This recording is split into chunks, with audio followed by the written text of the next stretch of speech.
In the Benkulu.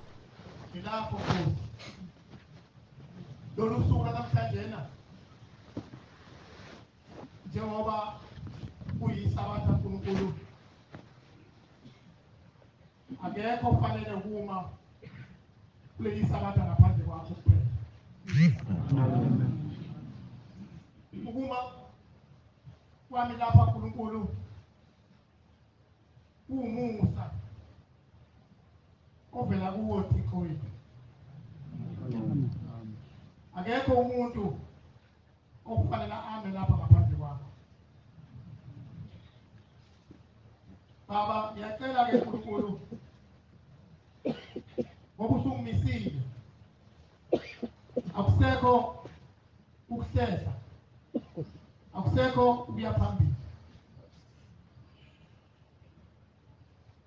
ngizoma Nkosi ngoba umsaba wakho usungimisile amen ngizocela incwadi Isabelelo 145 Evesini lesithathu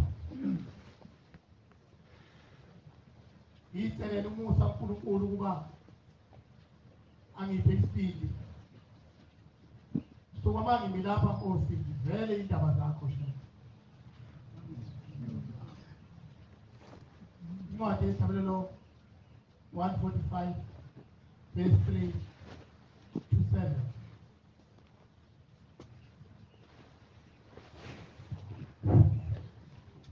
uJehova mkhulu noNkulunkulu esiphakathi kwakhe maNazaretha angeke ungashawa uvalo mawuphambi kwakhe ubheda lento ukuthi uwade uthi uyayazi ngoba mkhulu noNkulunkulu maNazaretha ufanele ukudunyiswa kakhulu futhi njengoba silapha sifanele ukuba lapha sifanele futhi ukumdumisa kakhulu akukho ukuhlola ubukhulu bakhe akukho futhi nokuhlola ubukhulu bakhe nokumlinganisa lena lutho akukho ubukhulu noNkulunkulu maNazaretha amen isizukulwane siyakubabaza esizukulwaneni esinye siyakubabaza esizukulwaneni esinye imisebenzi yakho Nkosi sitshele izenzo zakho ezinamandla ngiyakusidla ubuhle bodumo lobukhosi bakho bezindaba zezimangaliso yakho nabantu bakhulume ngamandla emsebenzi yakho esabekayo ngoshumayela ngobukhulu bakho bayakukhuluma kakhulu ngenkumbulo yokuvama ngobunene bakho ngenkumbulo enkulu yokuvama ngobunene bakho amen sisesikhumbuzweni ke bangela abahle basezulwini isikhumbuzo sikuso isikhumbuzo sikaBhombela esimi phambi kwakhe namhlanje osekuyile phakathi kwethu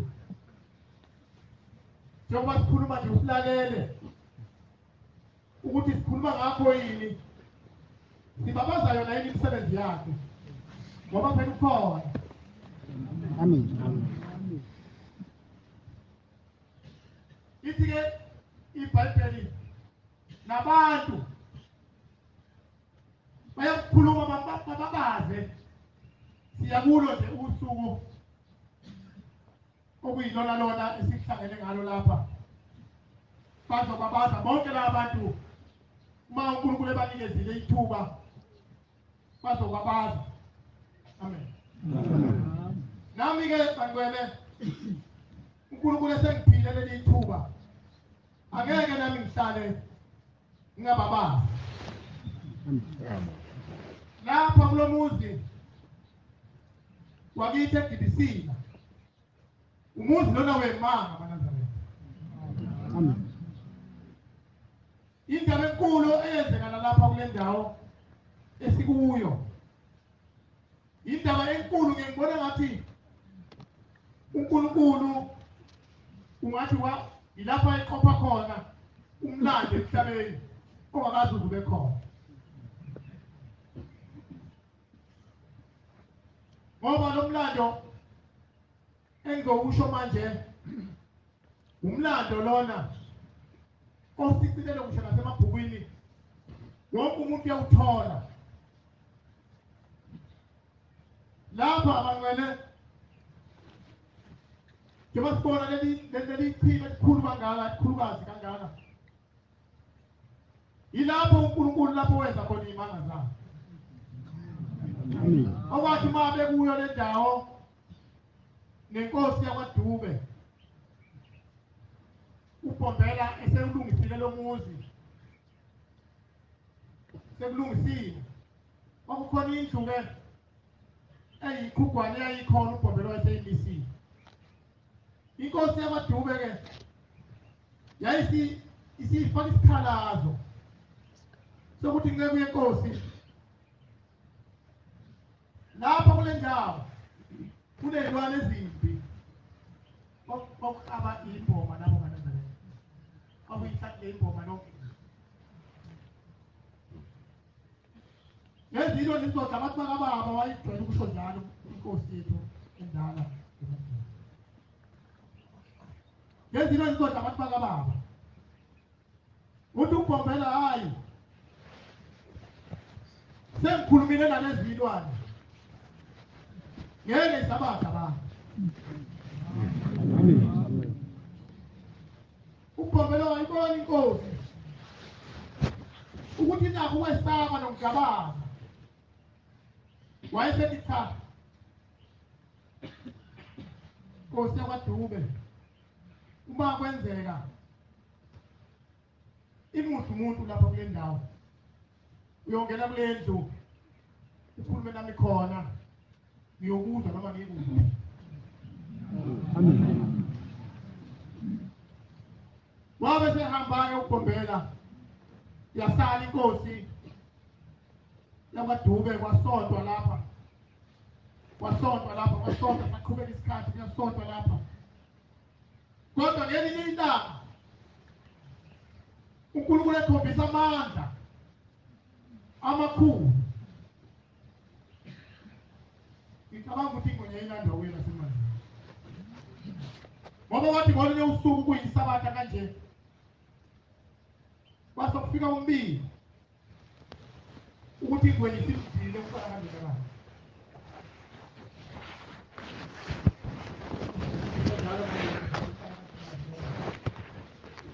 Mlandeni kore kanjani isimbambile ukufana kanjena. Inkosi yakwaDube yakhumbula ukuthi kambe kunezwi engalishiwa inceku yenkosi okusashiwo njalo. Isithi hayi manini yayisihambe siyokhuluma kuleya ndlu. Yathi uma ikhuluma khona yakhuluma nje yaxoxa engathandazi. Yakhuluma nje maqeda, yathi mayiqeda ukukhuluma ithi wena Bhombela wangethembisa ukuthi kule ndawo ilwane ngeke isabatha abantu. Nathi phela ingwenya isithathe umfana kaNdinakazi, izawuthini esizweni? Izawuthini esizweni? Mbuyise lo muntu, ngoba senginehlazo kuzozwakala ukuthi ingwenya idla umuntu lapha. Ebese ngithini? Bangcwele kuthiwa uBhombela wayesehlakala. Kwathi kuzwakala uBhombela wayesethi ake nithule nathi inkosi yakwaDubi ikhuluma. Amen. Yayisithi umfundisi othize yathi mfundisi sifanibani hamba uye lapha ya edokodweni lami ufike uyitshele inkosi yakwaDube ukuthi sengizwile. Wasuka lapha bangcwele bahanjwa ke kwayiwa kuleso sigameko lapho kwenzeke khona inhlekelelo. Wafika khona ke kwathandazwa khona kwahlatshelelwa kwathandazwa kwahlatshelelwa usuku lonke lweshabatha lwaphila lapha nathi enkulu. Ingwenya le yahamba nalo muntu yahamba nomuntu idlula lapha emanzini ifuna indawo lapho ezothukusa khona ilesheni layo. Mayithi yangena aphuma ugombela bonakala ephuma kuwo lo muzi. Amen. Abonakala ugombela aphuma kulo muzi waseGibisila njengoba unjena kodwa kubonakala phakathi emanzini phansi. Afika akhulume naye ingwenya ulimi olungaziwa muntu. Ingwenya iphinde ibuyele emuva iphinde iqwile ishone phansi. Abuya kuphuma ugombela kuwo lo muntu esikuwo kodwa phansi emanzini. Lo muntu wabonakala phansi emanzini mana. Amen. Afika khulume ushembe ulimi lwakhe nengwenya. Ingwenya iphinde ikhuphuke ihambe idlule kuze iphinde waphuma ugombela kulo muzi lona waseGibisila waphuma segqoke esemnyama bangcwele namehlo akhe engasabhekeki nobuso bakhe ongasabhekeki. Wathi mayifika engwenyeni wafika wayikhapha ingwenya wayikhapha kakhulu ulaka lolu. Ayingwenya lapho yayisiyikhansele khona ngoba nayo yayisifuna indawo lapho ezophumula khona kodwa ngeke isidedele uphawini wayo ilesheni layo. Waphatha ukuthi ingwenya imbuyise Amen. uyabona ingwenya ihamba intweza emanzini. Intweza iya lapha ethathe khona. Yathi mayifika khona kuthiwa inkosi yakwaDube yayihlangabeza ingwenya isibona ingwenya iphethe kumfana. Wayihlangabeza phakathi emanzini engafiki ogwini omkhulu. Ingwenya vele yasidedela umfana. Yamdedela yabaleka yahamba wasida kanjalo bangcwele. Umfana kanjalo uNkulunkulu ke lo maNazaretha esimanje. uThixo lona ngoba phakathi kweThixo akekho uThixo owayenza into enje nakwa-Israyeli nakuphi lapho abamkhonza khona uNkulunkulu wabo lezo zinto kodwa lapha esizweni sethu salapha kithi wenza imangaliso bangcwele ezingenziwe umuntu nje. Namanje ke sisambabaza maNazaretha. Sisambabaza lencwadi yadifunda lapha ithi isizukulwane siyobabaza kwesinye isizukulwane. Akusho ukuthi into eyenziwe uShembe angeke yabonwa ngabantu, ayisoze yabuna, ayisoze yaphela, iyohlala njalo ikho. Bayokhuluma abanye noma singayidlula nami nje noma ngiyikhuluma nje kanje mhlawumbe khona bengigeja khona ngoba sokuqhubeka umlando. Qhubeka umlando. Umlando ke unjalo bantwana bami. Kodwa ngiyifisa ukuthi nomunye owaziyo uma yini lapha naye awuqondise ngendlela awuqondisa ngayo. Akekho umuntu okumphikisa ukuthi abanganjani. Ngoba phela ukhuluma into naye akazange abe biko kuyo esiyiqhubeka ngomlando. Namanje ke le ndaba bangane ilotshiwe ezincwadini zabasekhaya. Incwadi kaMathewebo. Nakho bangcwele abahle enkosini. Sihamba nento imfihlakalo enkulu yasezulwini. Amen. Abanye bayayiqonda. Abanye bayiqonda nje. Abanye abayiqondi kahle. Abanye bayalandela nje. Siyahamba nje bangcwele hamba noNkulunkulu. Kukhona abanye uNkulunkulu azembule kubo. Ngoba mbona uNkulunkulu.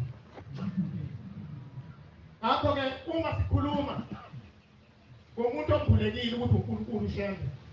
Funa sikholwe lokho. Sikholwe lokho ba uqonda kwethu nokumazi ngendlela esimazi ngayo uShembe, simazi ngendlela efanayo. Nami ngiyamazi uNkulunkulu bakhe. Ngimbonile nami. Mina nje ikhusana. Ngimbonile.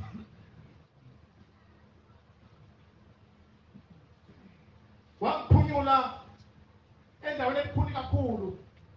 Lapha kuphunyula khona uShembe akaphunyuki muntu. Akaphunyuki muntu. Angifuna incwadi yazi ihlabelelo kulapho ku-124.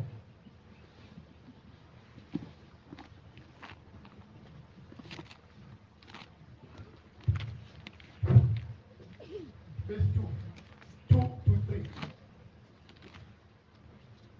Uma kwakungesiye uJehova, Uma osezulu nomhlaba kwawesiwe wena obekuthina ekuvukeni kwabantu phezu kwethu, uma kwawesiwe yazezulu ekuvukeni kwabantu phezu kwethu. lapho ngabe sigwinywa sizwa Abasigwinya sizwa ekuvukeni kolaka labo kuthina. ekuvukeni kolaka lwabo kuthina.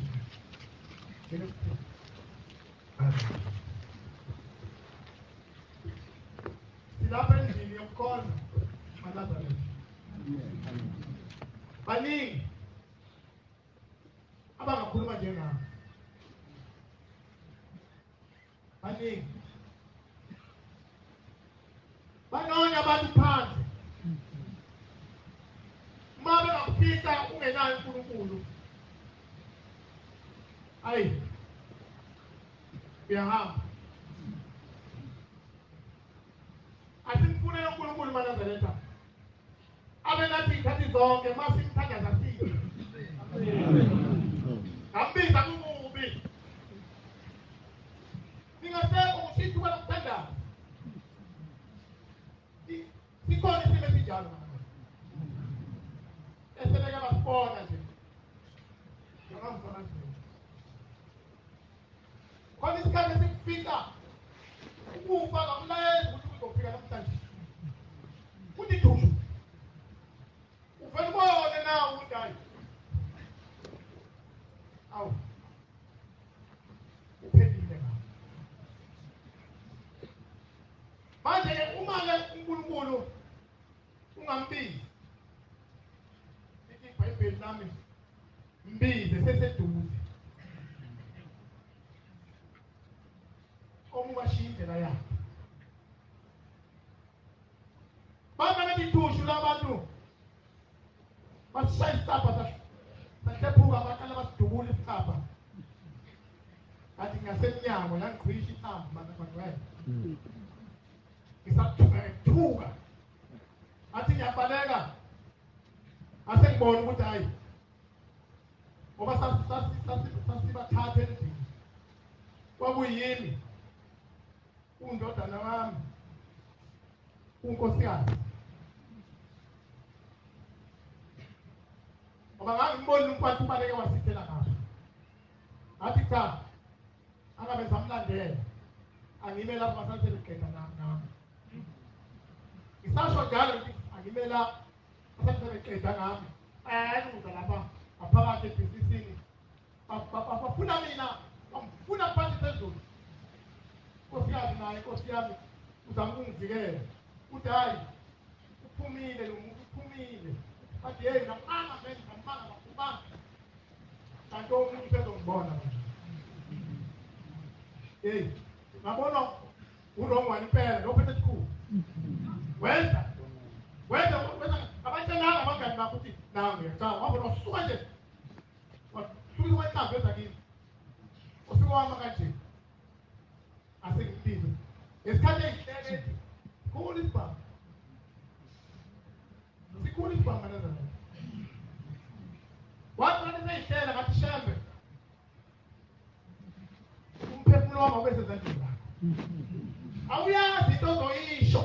Mawukuzula usho noma yini. Kodwa kwafika lokho nje. Athi shembe umphefumulo wami awubesezandleni zakho. Ungabi sezandleni zalezelelisi. Ngasho kanje lezelelisi. Waseyihlela umuntu wantombi. Tononya makaze, manonya kade lapha phansi. Abalendaba ukufa komuntu. Ungathi babulala inyamazana. Hayi basifana. Hayi basijikijela isibhamu nazo. Basijikijela lo muntu.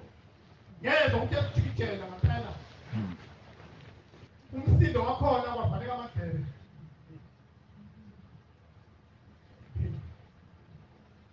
Wasijikijela yezwa umuntu engithinte ekhanda. Yezwa manje ukuthi bhede. Ngase ngiziza ukuthi sengifile. Ngoba ngizwa abantu bethi awuzwa mawuzwa. Angazi ukuthi umfufa kanjani. Kodwa ngeke ngizwa abantu bethi hey, umushawo ngesibhamu awuzwa nje mawuzwa. Ngoba inhlangu kuthiwa ingene iyashisa. Isuke umlilo. Guka phansi ngamadolo. Lo muntu uyitshela ukuthi usayiqedile. Wasejike sebuya. Manje ubuya ngapha kanti kunefasi. Ngokami. Esodongweni. Wayitshela ngomunye umuntu lo. Uthi khona omunye olapha kuleli khonde. Bathi ubona ingqukumbana. Le ndawo emnyama thanda kwamnyama. Wathi uphutha ikhanda. Wabona ikhanda. Wabona ikhanda. Hayi wasedumela. Shaya ikhanda baqhuma.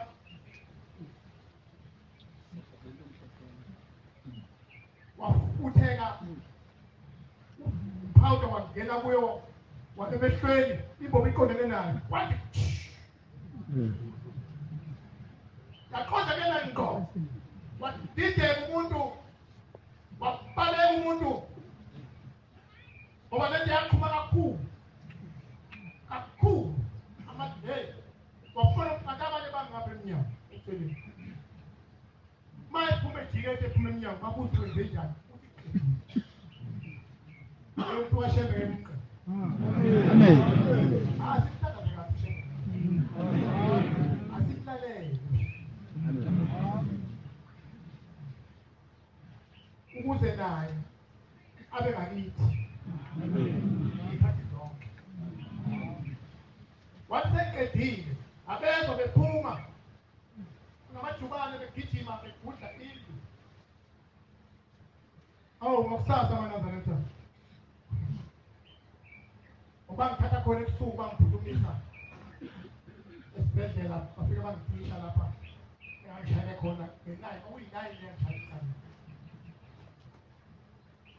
abuya ngathi ngalitwa makusekuseni ngithi zonyazi ihambela phandle nje mina ngoba isizwe yonyazi ube inkosikazi yonyazi ube inkosazana yonyazi obulala ngihamba nje egcekeni bafika abantu bezokhuza phela ngifile mina bazokhuza abantu bafike ihambe egcekeni uma befika mangenisendlini bese ngingena namhlanje how uyafika how ngeke siswela kabuhlungu manje hayi ngiyaphila shepu kunkulu awu kancane omunye ula makhosikazi kuthi ngifuna uyiseka sibani bani wathi uzwile ukuthi uDube akasekho lo muntu kude kabi lo muntu ofonayo ubona inkosikazi kwami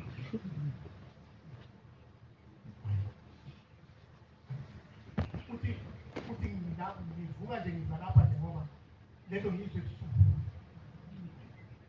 ngizwile ebusuku ufonelwe ubaba kabani wathi hayi bo uzwile ukuthi uDube akasekho sebemshayile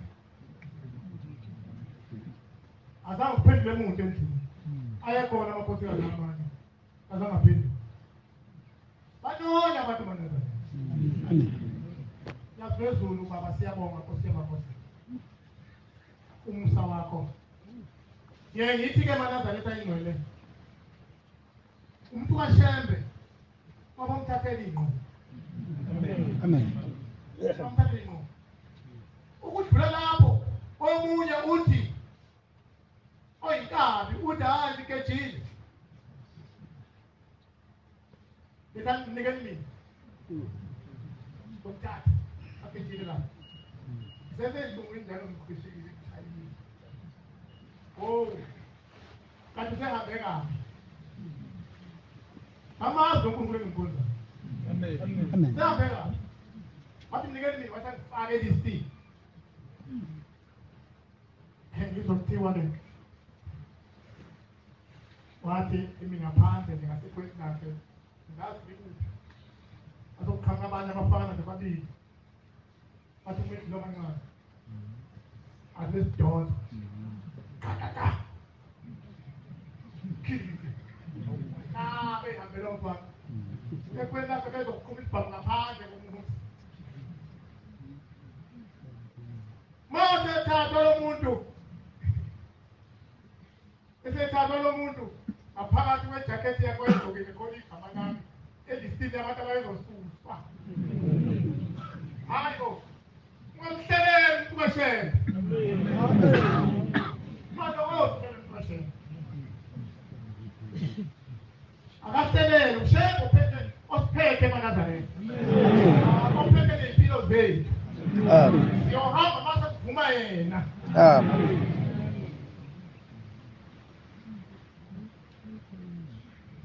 awuphindele Timothy okokuqala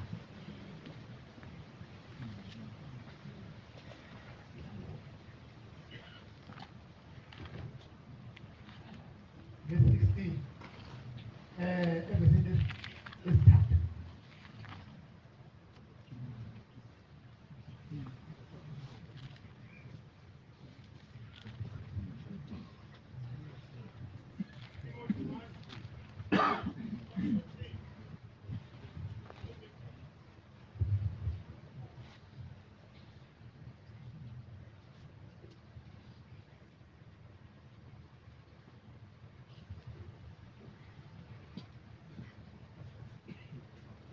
Timothy 1 Sahluko sesithathu. Uzophinde kanjani? Lehlelo futhi ngoba yamfundisa ikhona iyo lengisho. Kuvunyelwa ukuthi Manazareta kuvunyelwe ukuthi inkulu imfihlakalo yokukhonza uThixo. inkulu imfihlakalo ekhona phakathi kwethu Manazareta.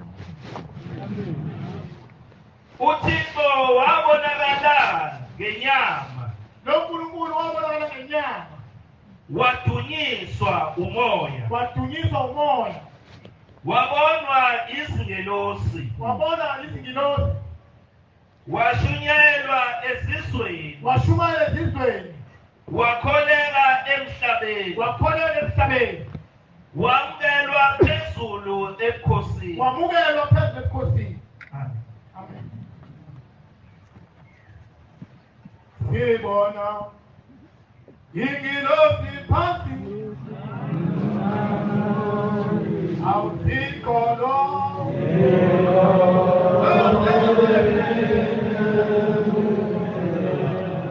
Asibona isimangaliso,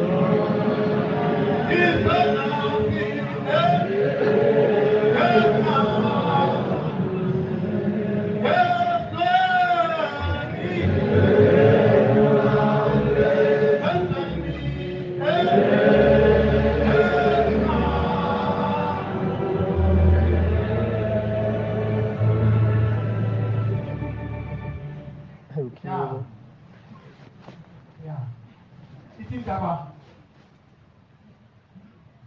kwabonakala ingilosi igolozele phansi ezantsi,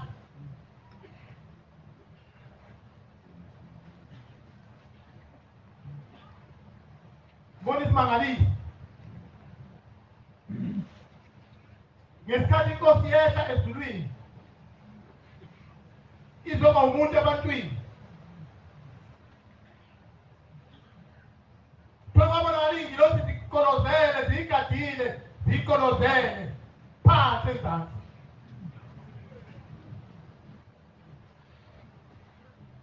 Sibona indaba enkulu eyehla emhlabeni bana. Amen. Sibona isimangaliso, into engafani nazo nezinye izinto, kodwa indaba enkulu. Umhlaba wadideka leso sikhathi. Abayibonanga lento eyehla esemhlabeni manje. Leya bona zingilosi. Umbuzo wami uthi ingilosi zaziyibona la ikolose zayishele ubathi konke ezokwehla lapha. Uthi ingilosi phela zikhona ezulwini bana kuhlelo. Amen. Kuphela indaba kaNkulunkulu owaye ezokwehla. Zazikhona, zathi sifuna ukuyibona lento le yenzeka. Bangela abahle enkosini, uNkulunkulu azasikhumbula. Azasikhumbula ishilo lethu.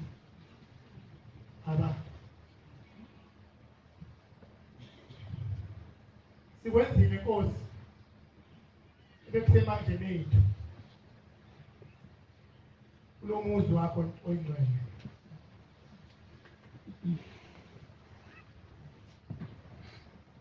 Wafika lapho Nkosi singafanele sifise ukuba sifike khona, wafika lapho ungasafikanga khona.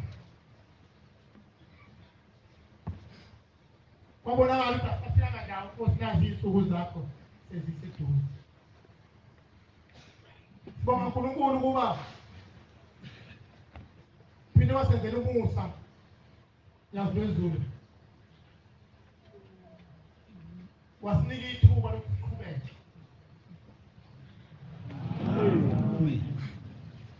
Kubekile-ke Nkosi lezi zindlu uNkulunkulu owawuthe mazenziwe zimbili bezikade zisalele ngoNkulunkulu wethu. akusasebenzi muntu shema, akusasebenzi muntu. Sesiphila Nkosi ngokuyovela emawindini, wonke umuntu ingane, omncane ngomdala, ikesha sihamba ndawonye Nkosi. Kuyabhukuda nje sibheke lapha ewindini, kuphele imfushini lapha esiyithenga ngakho baba, bese sihlanganisa izandla uNkulunkulu kuba senza umsebenzi wakhe. Ikhona-ke le nto uNkulunkulu engale ngemuva laphezulu, noma singayifinishi ngenxa yesimo esithile, kodwa Nkosi sisemaphethelweni ayo. Nalela ubaba ethe asiyenze nayo baba siyenzile le nkulu elapha kulesi sikhala esilapha phakathi nezindlu, nayo baba sizamile ukuyiphusha samakhosi, kodwa nayo ingakapheli, isiya ngasemaphethelweni. Ngiyacela uNkulunkulu wethu yaphezulu ukuthi abantwana bakho ekade benza lo msebenzi bathathe lapho bathathe khona shende sicela ugcwaliseke, ukuze baba masiqhubeka sibe namandla okuqhubeka siwuphuthule wonke umsebenzi wakho. Sicela uxolo-ke uNkulunkulu ngoba lo msebenzi wawufikezela kudala Nkosi, ngale phuphethenga wabala lo msebenzi. Sashilashileka-ke uNkulunkulu kuze kube manje sisashilashileka.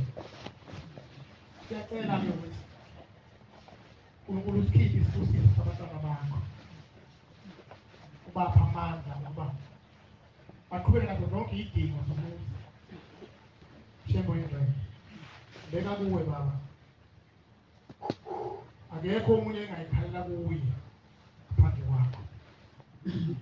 Ngiyabonga ezulwini Nkosi kusikelele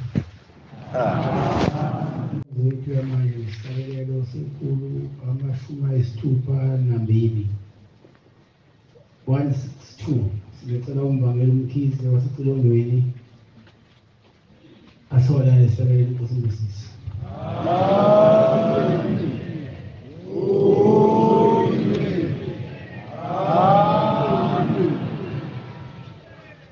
Nkosi sibonge.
In the Bengkulu,